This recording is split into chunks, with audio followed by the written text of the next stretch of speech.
데이터 분석 역량이 보편화되고 있는데 장기적으로 데이터 분석가의 포지션은 어떻게 될까요? 최근 트렌드를 보면 비데이터직군에서 데이터 분석을 배우고 싶어하는 것만큼이나 많은 데이터 분석가들이 결국에는 프로덕트 조직으로 가는 경우가 많아졌습니다. 여러 가지 이유가 있겠지만 검사원은 곰대표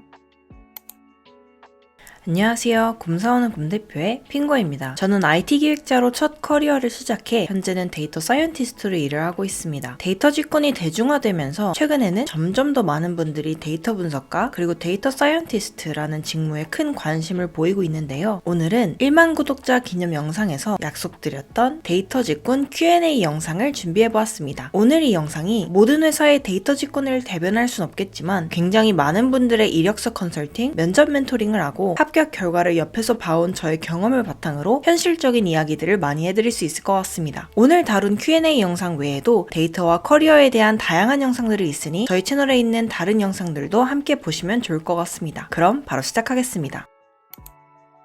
데이터 사이언스 직군의 신입 연령대는 어떻게 되나요? 여성분들은 20대 중반에서 30대 초반, 남성분들은 20대 후반에서 30대 중반이 보편적입니다. 아무래도 학사 졸업만 하고 바로 입사하시는 분들부터 석사학위까지 취득한 상태에서 신입으로 들어오시는 분들까지 연령대 범위가 넓은 편입니다. 또 박사학위까지 요구하는 연구소 성격의 데이터 사이언스 직무에서는 연령대가 더 높을 수 있지만 이분들은 매니저나 과장급으로 들어오기 때문에 신입의 연령대라고 하기에는 적합하지 않을 것 같습니다. 현직 데이터 분석가 그리고 데이터 사이언티스트 중에서 학사, 석박사의 비율이 어느 정도 되나요? 데이터 분석 직군의 신입 대부분은 학사이고 5명 중 1명 혹은 그 이하로 석사 졸업자가 있습니다. 즉 데이터 분석가로 취업할 때에는 석박사의 학위 보유 유무가 그렇게 중요하지는 않습니다. 한편 데이터 사이언티스트의 경우 기술연구소 같은 곳이 아니라면 학사 졸업생과 석박사 졸업생의 비율이 1대1이거나 석박사의 비율이 살짝 더 높은 것 같고요. 데이터 인텔리전스 랩, AI 기술연구원 같은 연구소 특성의 회사나 머신러닝, 딥러닝 기술이 주된 프로덕트가 되는 회사는 5명 다 석박사 출신인 경우도 있습니다. 빅데이터 분야 자격증 중 가장 추천하는 자격증은 무엇인가요? 많은 분들이 전문가가 되려면 자격증이나 시험 성적이 필요하다고 생각하고 자격증을 딸 생각부터 합니다. 일반적으로 빅데이터 분야에서는 빅데이터 분석 준 전문가 자격증 ADSP와 SQL 개발자 자격 검정 시험 SQLD 그리고 비교적 최근에 추가된 빅데이터 분석 기사 자격 시험을 고려하시는 편인데요. 이런 자격증 시험은 기본기가 아예 없는 사람이 짧은 시간 내에 데이터 직군이 사용하는 용어와 업무 프로세스를 이해하는 목적으로 한 달 정도 컴팩트하게 공부하고 시험 보는 건 괜찮다고 생각합니다. 어떤 자격증을 가장 추천하는지 물어보신다면 자격증 간의 인지도의 차이는 크지 않기 때문에 나에게 더 필요한 역량이 무엇인지를 기준으로 자격증 시험을 선택하시면 됩니다. 하지만 자격증이 필수인지 혹은 자격증이 실무에 도움이 되거나 취업 혹은 이직을 도와주느냐고 묻는다면 단호하게 아니라고 말씀드리고 싶습니다. 첫째, 우선 이런 자격증들은 굉장히 기초적인 내용만 다루고 있습니다. 아무래도 하나의 자격증 시험에 광범위한 내용을 모두 담아야 하다 보니 많은 양을 얕게 배우기 때문에 사실상 그 어느 것 하나에도 전문성을 쌓기가 어려운 구조입니다. 둘째, 자격증에서 배운 지식은 바로 실무에 적용하기 어렵습니다. 실무에서는 데이터 지식이 아닌 경험과 노하우를 필요로 하는데 이건 자격증 공부를 한다고 해서 해결되는 것이 아닙니다. 현업에서 실제로 데이터를 다뤄봐야만 실무적인 감각을 익힐 수 있습니다. 그러므로 자격증 시험은 이력서에 몇 줄 추가가 될 수는 있겠지만 서류를 평가하는 입장에서는 그렇게 메리트가 있는 스펙은 아닙니다. 차라리 자격증보다는 프로젝트 실적, 공모전 수상, 논문 등의 스펙들이 훨씬 더 강력하다고 말씀드리고 싶습니다. 수학을 잘 못하는 수포자인데 데이터 사이언티스트 직무는 무리일까요? 현실적으로 수학을 싫어하시면 데이터 사이언스 분야에서 큰 흥미를 못 느끼실 수 있습니다. 하지만 단지 학창시절 수학 시험을 싫어했다는 이유만으로 지금 성인이 된 내가 수학을 못할 거라고 생각하는 건 속단하는 거라고 생각합니다. 중고등학교에서 시험을 위해 배웠던 수학과 데이터 사이언스에서 실무 활용을 위해 사용하는 수학은 결이 다른 느낌입니다. 생각보다 데이터 사이언스에서 수학을 사용할 때 재미를 느끼실 수도 있습니다. 또 중고등학교 수준의 선행 지식은 몇 개월이면 다 채울 수 있습니다. 그러므로 중고등학교 수학부터 공부해보시면서 이 과정이 본인에게 너무 힘들고 스트레스풀한지 확인해보시면 좋을 것 같아요. 만일 수학을 공부하는 이 몇 개월이 너무 힘들다 싶으면 현실적으로 이쪽 직무는 적성에 맞지 않을 확률이 높습니다. 데이터 시각 시각화 툴 중 무엇부터 배워야 할까요? 초보자 입장에서 데이터 시각화에 관심이 있다면 파이썬의 시각화 라이브러리인 매플랄립, 시본과 추가적인 시각화 툴 한 개를 잡고 깊게 파는 게 좋습니다. 모든 걸 다 배우려고 하면 어느 정도 깊이 있게 배우지 못하고 스트레스만 받다가 끝날 가능성이 높습니다. 가고 싶은 회사 리스트와 요즘 인기가 많은 회사들의 리스트를 추려서 채용 공고를 살펴보시고 어떤 시각화 툴을 배우는 게 채용 시장 전반에서 메리트가 있을지 확인해 보시면 좋습니다. 그럼 내가 태블로우를 깊이 있게 공략하는 게 나을지 파워 BI를 공략하는 게 나을지 감이 잡히실 겁니다. 데이터 직군으로 직무를 변경하고 싶은데 퇴사 후 부트캠프나 국비 지원 프로그램으로 공부하는 건 어떨까요? 전 개인적으로 상당히 위험하다고 생각합니다. 요즘 취업까지 연계해준다는 부트캠프들이 정말 많지만 생각보다 좋은 기업에 좋은 조건으로 취직하는 건 어렵습니다. 불가능한 건 아니지만 꽤 어렵긴 합니다. 또 교육과정마다 분명 퀄리티는 다르겠지만 대부분의 부트캠프와 국비 지원 프로그램은 실무에 바로 적용 가능한 지식보다는 짧은 시간 안에 다양한 기본기를 가르칠 수 있도록 커리큘럼이 구성되어 있죠. 가령 이번 달에는 데이터베이스, 다음 달에는 파이썬, 그 다음 달은 머신러닝을 배우는 시기입니다. 이렇게 얕게 공부해서는 부트캠프가 끝나고 나서도 바로 취업하기가 어려운데 요즘은 더더욱 취업 시장이 좋지 않아서 잡 오프닝이 거의 없는 추세입니다. 그래서 퇴사를 하고 부트캠프로 전직 준비를 하시기보다는 웬만하면 본업을 하면서 강의 등을 통해 공부하면 좋을 것 같다는 의견입니다. 이건 언제까지나 저의 개인적인 의견인 점 조심스럽게 한 번 더 말씀드립니다. 프론트엔드 개발자인데 장기적인 커리어를 위해 데이터 특수대학원 졸업 후 데이터 직군으로 전환하는 건 어떨까요? 저는 데이터 관련 업무를 꼭 하고 싶은 게 아니라면 개발자에서 데이터 직군으로 굳이 전환하실 필요는 없다고 생각합니다. 극단적으로 한 회사에 프론트엔드 개발자가 있고 데이터 사이언티스트가 있는데 경영난으로 인해서 무조건 둘 중 하나는 잘라야 한다고 한다면 단연코 데이터 사이언티스트를 자를 겁니다. 플랫폼 회사라면 서비스를 운영 및 유지 보수할 수 있는 소프트웨어 개발자는 무조건 필요한데 데이터를 분석하고 이를 학습해서 인사이트를 도출해내는 것은 당장의 비즈니스 유지를 위해서 필수가 아니기 때문입니다. 데이터 사이언티스트는 중장기적으로 비즈니스를 더 잘하기 위해서 필요한 직군이죠. 직무를 전환하는 게 장기적인 커리어 관점에서 좋을지는 질문자 본인의 커리어 패스를 고려해서 선택하시면 좋을 것 같습니다. 또 특수대학원만 나온다고 해서 바로 취업이 되는 건 아닙니다. 경력 채용에서는 바로 프로젝트에 투입되어 일할 수 있는 업무 역량과 실무 감각을 요구합니다. 그리고 이런 역량은 대학원 수업만으로는 바로 쌓이지 않습니다. 바로 직전에 대학원 Q&A 영상에서도 이 내용에 대해 자세히 다루었는데요. 지금 오른쪽 상단에 뜨는 영상을 꼭 시청해 주시길 추천드립니다. 데이터 관련 기초 지식들을 공부했는데 이제 어떻게 더 공부해야 할까요? 우선 기초 지식이 잡혔다면 이제는 추가적인 공부보다는 바로 프로젝트에 돌입할 단계입니다. 캐글이나 데이콘 등의 공모전 사이트에서 직접 데이터를 다운로드 받아서 데이터를 핸들링해보며 경험치를 쌓아가시길 추천드립니다. 프로젝트 베이스로 실력을 향상시키는 방법에 대한 내용도 영상으로 다룬 적이 있는데요. 지금 오른쪽 상단의 영상 클릭하셔서 확인해보시면 좋을 것 같습니다. 데이터 직군 지원자에게 핵심적인 자격이나 경험은 무엇인가요? 계속 반복해서 말씀드리지만 데이터 직군의 신입으로 지원하는 분이라면 공부나 자격증보다는 프로젝트나 인턴십 경험을 많이 쌓는 게 좋습니다. 동아리를 들어가든 개인적으로 스터디를 꾸려서든 최대한 많은 프로젝트와 공모전 경험을 쌓으시는 게 좋습니다. 제가 예전에 이력서 첨삭 멘토링을 진행했던 한 취업준비생은 일반 대학원 석사까지 마친 분이었는데 석사 기간 동안 거의 15개에 달하는 공모전에서 수상한 실적이 있었습니다. 그것도 이미지 탐지나 이미지 분류 등의 이미지 관련 공모전에서만 집중적으로 수상 실적을 쌓았었습니다. 저는 그 이력서를 보면서 이런 스펙이라면 뽑지 않을 이유가 없다 고 생각했었는데요. 실제로도 거의 대부분의 채용에서 서류 통과를 하셨고 본격적으로 취업 준비를 시작한 지 채 2달도 되지 않아서 굉장히 좋은 조건으로 취업에 성공했습니다. 꾸준히 한 분야로 전문성을 쌓으려고 했던 노력, 수상 실적을 통해서 유추할 수 있는 업무 역량을 잘 보여주는 이력서였습니다. 물론 모두가 이렇게 많은 수상 실적을 갖추긴 어렵겠지만 적어도 본인이 가고자 하는 직무와 관련 있는 프로젝트나 공모전 수상 실적을 갖춰놓는 것이 큰 도움이 된다고 말씀드리고 싶습니다. 그러므로 자격증이나 시험 준비보다는 실전 경험을 많이 쌓으면서 회사에 들어가서도 잘 일할 수 있음을 꾸준히 어필할 수 있는 프로젝트 경험 위주로 준비하시길 추천드립니다. 데이터 직군을 희망하는 비전공자에게 조언을 한다면 자격증 취득이나 부트캠프, 외부 교육 수강보다도 중요한 것은 데이터 직군에서 어떤 일을 하고 싶냐를 고민해보는 것입니다. 가령 나는 OTT 회사에 가서 콘텐츠 추천 시스템을 만드는 업무를 해보고 싶다든지 제조회사에 가서 공정을 효율화하는 업무를 해보고 싶다는 등의 큰 그림들이 있겠죠. OTT 회사 회사에서 추천 시스템을 만들고 싶은데 엉뚱하게 이미지 처리 공모전에서 수상하려고 고생할 필요는 없습니다. 그럴 바에야 영상 컨텐츠 관련 데이터를 다룰 수 있는 프로젝트를 찾거나 추천 시스템 관련 모델에 집중해서 공부하는 것이 합리적입니다. 전체적인 공부 방향을 잡기 위해서라도 비전공자라면 데이터 직군을 준비할 때 우선 어떤 업무를 하고 싶어서 이 분야를 생각하게 되었는지를 고민해 보시길 바랍니다. 그 다음은 프로젝트를 할 수 있는 수준으로 파이썬을 공부하며 공모전 활동을 해보는 것입니다. 프로젝트를 기반으로 점진적으로 실력 향상을 하는 프로젝트 베이스 러닝을 추천드린 적이 있었는데요. 이 관점에서 실무 경험과 스킬들을 탑재해 나가시기를 추천드립니다. 데이터 분석 역량이 보편화되고 있는데 장기적으로 데이터 분석가의 포지션은 어떻게 될까요? 회사에서 요구하는 업무 방식이나 전문적인 직무 역량이 바뀌기 때문에 직무의 트렌드도 계속해서 바뀝니다. 최근 트렌드를 보면 비데이터 직군에서 데이터 분석을 배우고 싶어 하는 것만큼이나 많은 데이터 분석가들이 결국에는 프로덕트 조직으로 가는 경우가 많아졌습니다. 여러 가지 이유가 있겠지만 회사의 조직 구성에 따라서 데이터 분석의 결과가 실무로 바로 적용되지 않는 경우도 많고 또 사업 조직이나 서비스 조직과 데이터 조직이 유기적으로 협업하기 어려운 경우도 있습니다. 이런 경우 데이터 분석가들도 데이터 분석만을 수행한다는 느낌의 아쉬움을 느낄 수밖에 없습니다. 결국 직접 프로덕트를 개선할 수 있는 현업의 사업 조직이나 서비스 조직으로 들어가는 것이죠. 몇 년간 쌓은 분석 스킬과 인사이트 도출 역량을 가지고 프로덕트 매니징, 사업 전략 기획 등의 포지션을 맡기도 합니다. 또 한편으로 점점 더 데이터 사이언티스트의 역할까지 수행하는 데이터 분석가도 많아지고 있습니다. 데이터 시각화와 대시보드 작성 정도의 업무 영역에서 나아가 예측, 시계열 데이터 분석, 그리고 모델링도 함께하는 분석가들이 늘어나고 있고 실제로 요즘은 시장에서도 그러한 데이터 분석가를 찾고 있습니다. 데이터 분석가 직군에 요구되는 수준이 높아지고 고도화되고 있다고 봅니다. 즉 각 업계 상황에 맞게 변화하고 성장하는 데이터 분석가는 데이터 분석 역량이 보편화된 시대에서도 여전히 경쟁력을 가진다고 생각합니다. 챗 GPT의 등장으로 직업 시장의 판도가 바뀔 것 같습니다. AI가 데이터 분석 직군을 대체할 것이라고 생각하나요? 많은 분들이 관심을 갖고 지켜보고 있는 챗 GPT는 자연어 처리 인공지능 모델입니다. 간단한 코드도 자동 생성이 되어서 수많은 소프트웨어 개발자들이 한숨을 쉬고 있다고 하고 데이터 분석가 또한 웬만한 기본적인 데이터 경향성 파악 및 보고자료 생성은 자동화될 것이기 때문에 불안해하고 있습니다. 챗 GPT가 데이터 분석 직군을 대체할 수 있는지에 대한 답은 챗 GPT에게 직접 물어보겠습니다. 최근 챗 GPT의 등장으로 데이터 분석가라는 직업이 사라지지 않을까 고민하는 사람들이 많은데 앞으로 데이터 분석가는 사라질 것 같나요? 챗 GPT와 같은 대규모 언어 모델의 등장은 데이터 분석 분야에 큰 영향을 미칠 것으로 예상됩니다. 하지만 이로 인해 데이터 분석가의 직업이 사라질 가능성은 낮습니다. 데이터 분석가는 데이터에 대한 인사이트를 추출하고 적용 가능한 결과물을 도출하는 데 중요한 역할을 합니다. 챗 GPT와 같은 대규모 언어 모델은 텍스트 데이터 분석 분야에서 많은 도움을 줄 수 있지만 그 이외의 분야에서는 여전히 데이터 분석가의 전문적인 지식과 능력이 필요합니다. 예를 들어 데이터 전처리, 모델링, 시각화, 결과 해석 및 통찰력 발견 등의 작업은